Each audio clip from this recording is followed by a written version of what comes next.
As India prepares to send an astronaut into space, I have with me General Charles Bolden, an astronaut with tremendous experience having flown on the space shuttle, a former marine aviator, and a person who's been to India several times.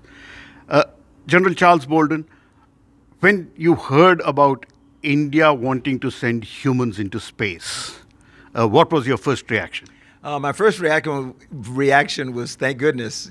And if you know Dr. Radhakrishnan, who was my counterpart for a number of years, we always had ongoing dialogue about trying to encourage India to at least look at a human spaceflight program. Maybe if not to have their astronauts train with American astronauts or astronauts somewhere, because we really felt that every nation should try to have emissaries that can go out and interact with the public and help sell the importance of space exploration and particularly human spaceflight.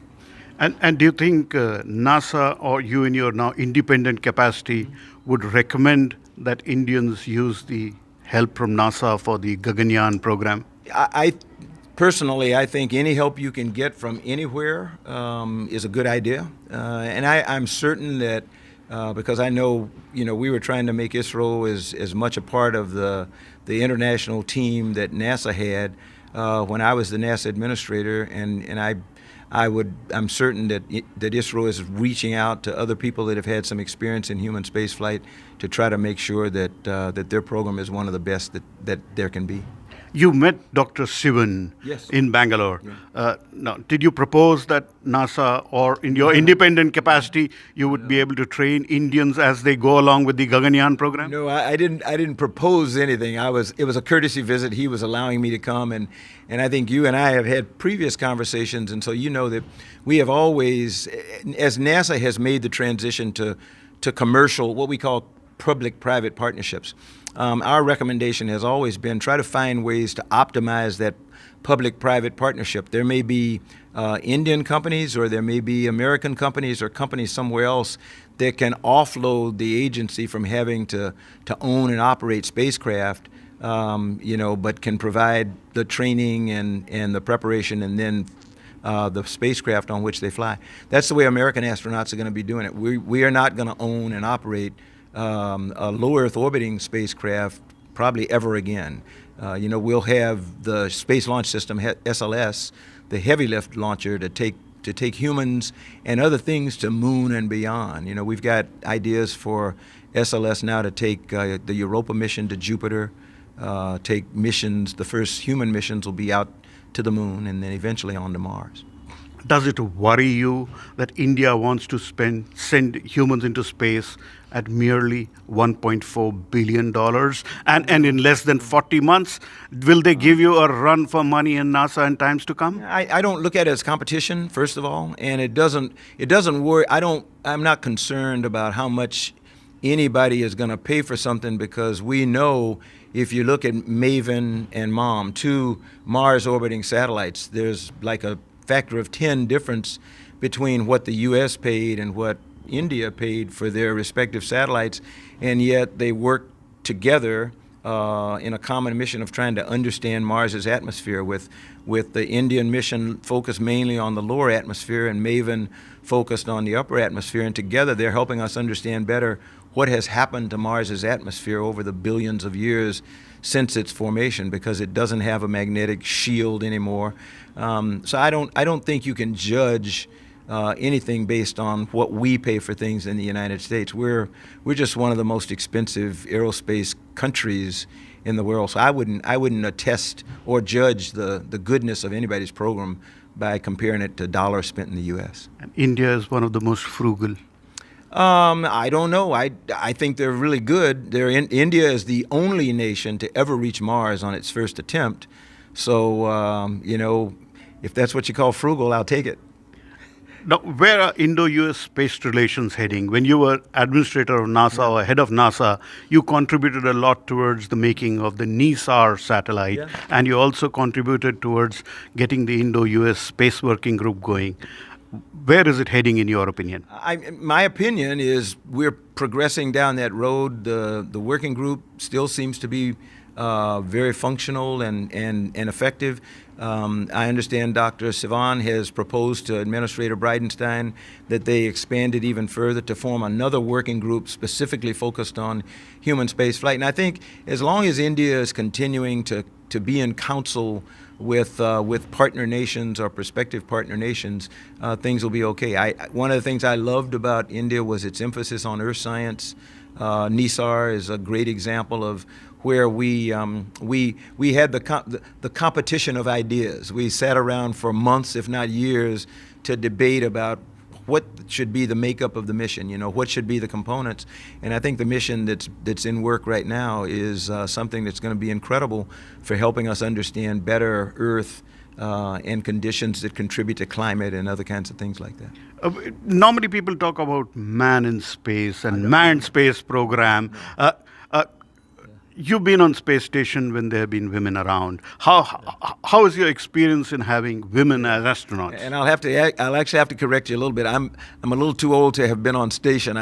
When I left the space program in 1994, my final flight was actually what they called the first flight in Phase A of the Shuttle Mir program, when we were looking at the feasibility of U.S. and Russia flying together. Our flight went really well, STS-60 with Sergei Krikalev. From that, we went, I think Vladimir Titov, his backup, flew a year later, and then Sergei was on the flight, the very first flight that took the first U.S. element of the space station, Unity, to space. And so my experience in the Marine Corps, as well as with NASA and everywhere else, has been when you bring women into the game, you get a much better organization because you get a different kind of thinking. Women tend to be, I hate to say this, my wife would like it, but I have 3 granddaughters. The women in my life tend to be smarter than the men in my life. So I think women bring an incredible value to anything. And we're celebrating Women's History Month, today being International Women's Day. In my case, we're with the kids just a little while ago, we were talking about celebrating the legacy of Kalpana Chawla and celebrating women of the Indian diaspora like Sunny Williams, who's in the astronaut office now and is going to be on the very first crew to fly one of the first 2 commercial vehicles to space when she, flies. I think she's a crew member on the Boeing CST-100. So women are doing incredible things. There's another place where India wants to cut new ground. The Prime Minister of India, Narendra Modi, who himself is a space buff, announced that a daughter or a son of India would go up into space. No other nation has sent a woman as the first astronaut. Do you think India is aspiring too hard or too high? I think India should pick the best person to fly, and if that happens to be a woman, then that's good. There should be more than one opportunity to fly, and what I would caution against would be to have the first person be a woman to fly in space and then no more. So I think India should hopefully be serious about diversity in their cadre of astronauts, so that ideally when we picked the 2009 class of astronauts, much to my personal surprise and glee, we selected 8 and we had 4 women and 4 men. That had never been done before, and I mean we may not reach that level again, but ideally you would like to have your astronaut corps reflect the makeup of the nation. In America, where about 51% of the population is women, you'd ideally like to have about half of anything you're doing be women, but you always want to take the best person for whatever you're doing. So your advice is send the best person in the first flight, and ideally a test pilot. No, I don't think you need a test pilot. I disagree with that. Back in the old days when I first came in, because we were flying vehicles that were essentially the space shuttle, for example, was a rocket ship that turned into a glider. So it was a winged vehicle, and you needed pilots to fly them. I don't think you need pilots anymore to fly the spacecraft of today. If you look at the Boeing, if you look at the Crew Dragon that SpaceX built, the SpaceX team built an autonomous vehicle that can operate autonomously. So you don't need a pilot because it can fly itself if you let it do that. The space shuttle was designed to be that way, but because we were dominated by a bunch of pilots, we could never convince ourselves that we should go ahead and fly an all autonomous flight. But today it can be done, but I would say no, you don't need pilots. Not actually. You need people who have the scientific background, ability to do critical thinking, an ability to get along with people and build teams. Those are the kind of people you need in your space program today. Because if you're talking about going back to the moon, as we are, or you're talking about going to Mars, you need somebody who's a team player, because you're going to be with those people for 3 years maybe. So you probably want to make sure they work together. General Charles Bolden, you're a space veteran. You've gone and seen so much from space. Do you see any national boundaries when you're up there in space? No. You see none. And one of the points I make all the time when I talk to kids, I have one of my favorite slides is a slide of the Middle East that was taken. It's one frame from some IMAX footage after we deployed the Hubble Space Telescope on my second flight in 1990. And I always ask the question, I said, what's missing in this picture? And it takes them a while to get around to it, but most of the time people will say, there's no borders or boundaries. And I said, you got it.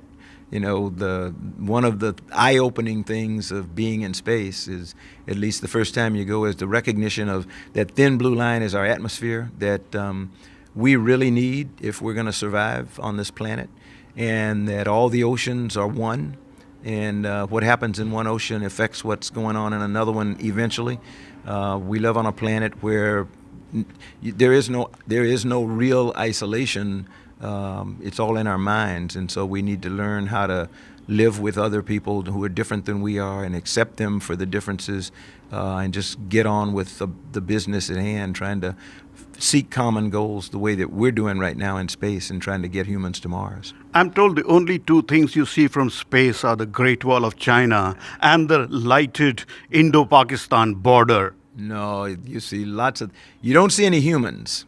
If I were a Martian coming to Earth and I got as low as low Earth orbit where the International Space Station is today, and I was coming here to meet some people, I might turn around and go back saying, I took a wrong turn. This is not the right planet, because you don't see people, and you don't see a lot of evidence of people, because other than at night when the cities light up, there's just not a lot of, you can't see buildings, so it looks like one big happy planet.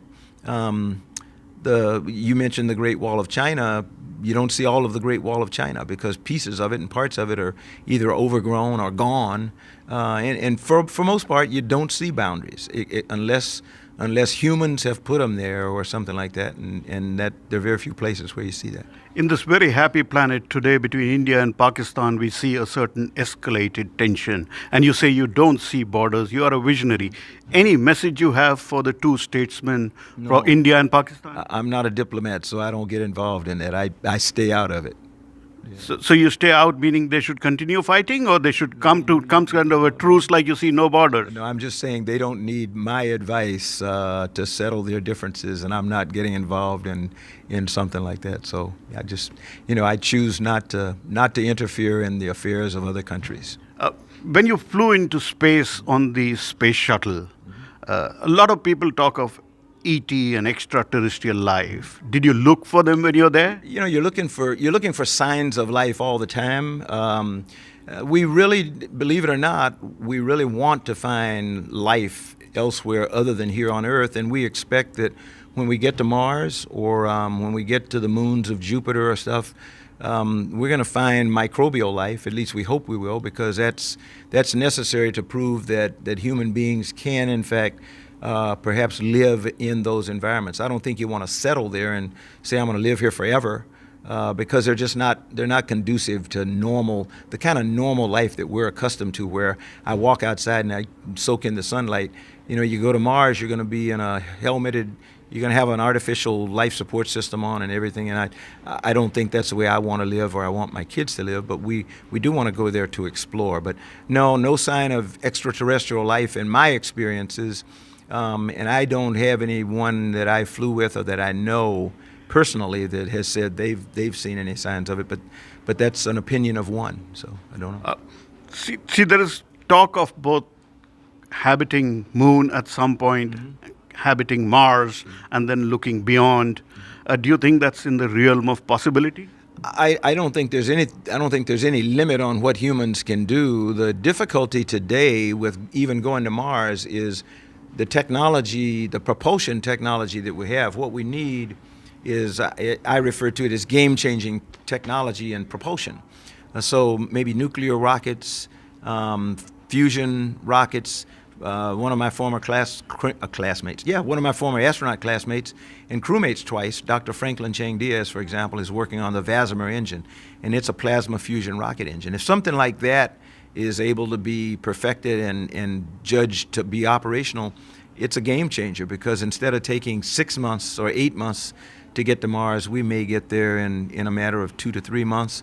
Franklin believes it can be done in 39 days. So, but those are the kinds of things that conceptually, we think we can do it, but whether or not we can do it, we don't know. But I hope we can.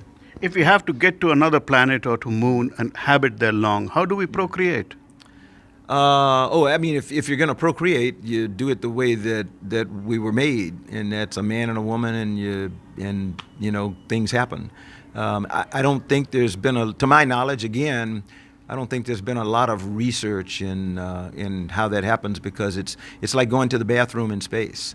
We don't reinvent the wheel. We adapt the fact that the crew is in microgravity, and so they need to stabilize themselves, and so we put little handles on the side of the toilet and rotate them in and rest them. They're spring loaded. They rest on your thigh, so you can do the same kinds of things you do down here when you go to the bathroom. And we create suction in a little by having a fan system that creates suction like a very small vacuum cleaner. So we adapt to the situation we're in. The thing that limits doing the kinds of things we do here on Earth is mostly the lack of gravity, but I'm certain when it's time to do that, people will adapt some kind of way. Yeah. Let me ask you bluntly, how would one have sex in space? I hope like we have sex down here, but I'm not sure. I don't know. But with no gravity? That's why I said you'll improvise. Yeah. So you'll be strapped down? I don't know, because it's not going to be me. I don't. Yeah. Human beings will rise to the occasion, and we'll figure. You should talk to Dr. Ruth, because I had this discussion with Dr. Ruth once when I first met her, and I was as stumped then as I am now, because I haven't really thought about it a lot. Yeah. After a long gap, America would have capability to send humans into space, both on the Boeing and the SpaceX, and the Dragon Crew module is on its way back. And you were kind of a key person in getting this whole project up and going. Are you happy with the progress on this private partnership, public partnership? I don't, there's probably nobody else around that's happier than I am, and it's not because I was a key person. In fairness, when I came into the Obama administration, I was not convinced that commercial space was the way we should go, and I think most people know that. So I was in being honest, I was the healthy skeptic, but I had a team around me, and I had a president who really believed in it, and he gave me a job to do, and so I went out and did my homework and found out that this is feasible, we can do this, and so I went from being the healthy skeptic to a concerned, optimistic doubter to now a rabid supporter, and that was my personal evolution. And I think that's what's really important here in India for people who may have doubts about a human spaceflight program, is to ask questions, make sure they understand what's the plan, how's it set up, and what steps are you putting in place you can never guarantee success, but what steps are we putting in place here in India to optimize our opportunities for success? And then you may find that if there are opponents, they'll go from being opponents to healthy skeptics to some of the biggest fans. I mean, that's the way I am about Commercial Crew. When you were the head of NASA, there was much talk of boots on Mars. Now with President Trump, there is talk of going back to the moon. NASA kind of keeps wavering. It's shifting its goals. No, not at all. And I think the spokesperson for the administration on space is Vice President Pence. And while I'm not in the administration and I may not agree with a lot of things they do, I would caution people not to try to make up something that's not true.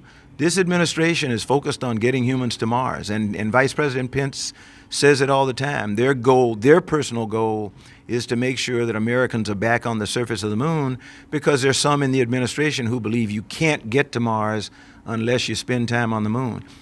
I and members of the Obama administration didn't believe that. That is a scientific, that's a technical discussion that needs to be had. But they're just as interested, and they have not changed the time scale. They still believe we can get to Mars in the 2030s. My concern is that you lose focus on the ultimate destination, and you refocus on trying to be successful on an intermediate place, and you never leave there. You never get out of there. You get stuck.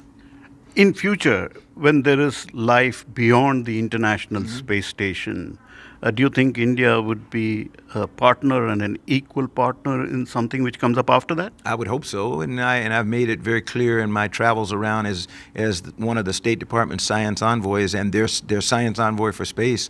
One of my tasks, as in every country I visit, is for them to try to encourage kids to dream of the possibility of their participation in the conquest of space, in the exploration of space. And so there is no reason that India can't be a partner in the family of spacefaring nations that's operating on whatever period of time we have left on the International Space Station, or more importantly, becoming a partner in operating on whatever platforms replace the International Space Station. That's really up to the Indian people, and people ask a lot of times about, what do we lack to be like the Apollo era? And I remind people, you don't want to be like we were in the Apollo era. The Apollo era was also the time in the United States of the civil rights crisis and the war in Vietnam, and so things weren't so nice as people tend to want to fantasize. And in spite of everything that was going on in the United States, we had the intestinal fortitude to stick to what John Kennedy had set for us as a goal, and we managed to put people on the moon. And India will have to be similarly focused. They've got to continue to live in the world in which they were delivered, but be able to accomplish great things. And I don't see any reason they can't do that. General, since we last met, you're looking much younger and fitter. And people say when you go to space, you age. You do. I'm really glad to hear you say I look younger. I think if I do, and I'm smiling, it's because I've had the privilege over the last few days of being with young people all the time and getting reinvigorated by them and their desire to do great things and to go places we've never been. And so, in trying to encourage them to get after us, to push us. Particularly, an important thing, as I've told students here in India, is to know what their space agency is, to know that ISRO exists, and to be active members of society as they go to school and graduate and mature, and for some of them to get into politics, some of them to go back and teach, and some of them to decide that they want to be astronauts. But whatever they do, be very vocal participants in the democracy of the country, and make sure that they can help push the country in the direction in which they want it to go. And if that's human space flight, then they need to say that. How difficult was it to become an astronaut for you? For me, it was something I never dreamed of doing. So when I finally got to be one, in hindsight, it looked like it was easy because I was not one who dreamed of it all my life and went through a lot of disappointments. I was privileged to have been selected the first time I applied.